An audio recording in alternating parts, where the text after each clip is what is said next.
வணக்கம்.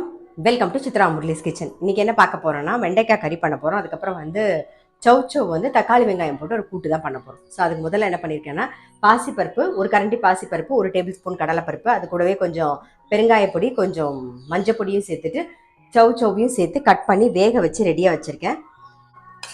சௌ வெந்து ரெடியாக இருக்குது. அதில் எண்ணெய் விட்டுருக்கேன். கடுகு சீரகம் தாளிச்சிக்கலாம். கொஞ்சம் கருவேப்பிலை, ஒரே ஒரு வெங்காயம், பெரிய வெங்காயம் கட் பண்ணி வச்சுருக்கேன். லைட்டாக கண்ணாடி மாதிரி வதங்கட்டும். இப்போ ஒரே ஒரு தக்காளி, மஞ்சள் பொடி, நல்ல பெரிய சைஸில் தக்காளி கட் பண்ணி வச்சுருக்கேன், அதை சேர்த்துக்கலாம்.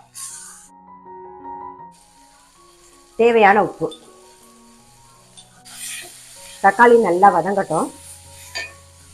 தக்காளி வதங்கிறதுக்குள்ளே இந்த பக்கம் வெண்டைக்காய்க்கு ரெடி பண்ணிக்கலாம். வெண்டைக்காய் கறிக்கு எண்ணெய் விட்டுருக்கேன், காஞ்சிடுத்து. கடுகு உளுத்தம்பருப்பு சேர்த்துடலாம். கருவேப்பிலை, கட் பண்ணி வச்சிருக்கிற வெண்டைக்காய், மஞ்சள் பொடி, தேவையான உப்பு. வெண்டைக்காய் வதங்கட்டும். சிம்மில் வச்சுட்டு வெண்டைக்காயை மூடி வச்சிடலாம், வெந்துட்டு இருக்கட்டும். தக்காளி வதங்கி எடுத்து கூட்டுக்கு காரத்துக்கு வரமிளகா பொடி, காரம் உங்களுக்கு தகுந்த மாதிரி பார்த்து போட்டுக்கோங்க. அதுக்கப்புறம் தனியா பொடி கொஞ்சம்,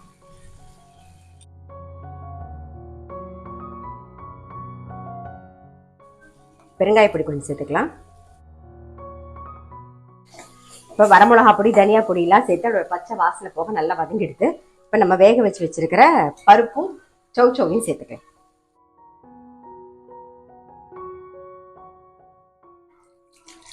கொஞ்சம் தண்ணி சேர்த்து நல்லா கொதிக்க விடுவோம்.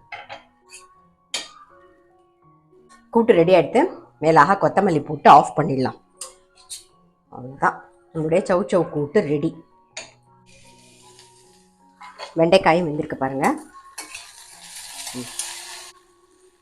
நம்ம கோவக்காய் கறிக்கு ஒரு பொடி அரைச்சோம் இல்லையா, அந்த பொடி மிச்சம் இருந்ததுன்னா எந்த காய்க்கு வேணாலும் போட்டுக்கலாம்னு சொன்னேன். இப்போ வெண்டைக்காய் தான் நம்ம வதக்குறோம். ஸோ வெண்டைக்காய்க்கு நம்ம சேர்த்துக்கலாம்.